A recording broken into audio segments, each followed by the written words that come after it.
Lovelle Mixon's name became a kind of scar on the city, a warning, a question, and a wound.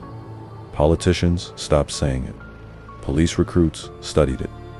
Activists debated it. What remained was the lesson that systems produce outcomes. And when those systems break, people break too, and sometimes violently. Echoes in the justice system. The Lovelle Mixon case sent tremors through California's criminal justice system, far beyond the borders of Oakland. Almost immediately after the shooting, state officials and policymakers began re-evaluating parole supervision laws. Governor Arnold Schwarzenegger ordered a review of the California Department of Corrections and Rehabilitation, CDCR, with a focus on how parolees were monitored. The review was damning. It revealed that Mixon had repeatedly violated parole, yet was not detained or reincarcerated. Parole officers had filed reports, but the bureaucratic response had been sluggish.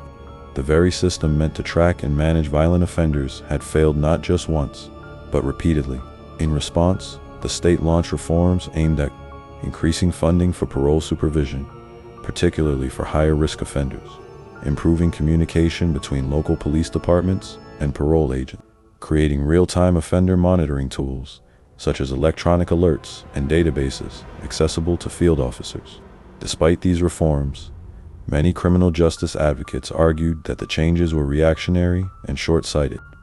Rather than focusing only on enforcement, they called for deeper investment in rehabilitation, mental health care, and reentry support for parolees. "It's not just about watching them closer," said one reform advocate. "It's about asking, why are so many of them coming out angry, broke, and hopeless?" The Mixon case became a blueprint taught in parole training academies across California, dissected in law school classes, and studied by criminologists. It demonstrated the fatal cost of systemic neglect, of overburdened officers and under-resourced programs. In that way, Lovelle Mixon became more than a criminal. He became a case study in collapse. The streets remember. By 2015, the neighborhood around 74th Avenue and MacArthur Boulevard looked the same on the surface modest homes. Corner stores with steel bars, children playing behind chain-link fences. But something invisible lingered in the air. Memory, the spot where the shootout occurred, had become a kind of unofficial landmark. Young men told stories of the day the block turned into Iraq.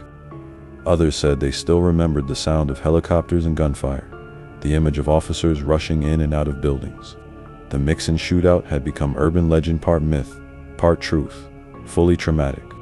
A mural had once been painted 2 blocks down, a stylized portrait of Mixon with the words, "Don't let the system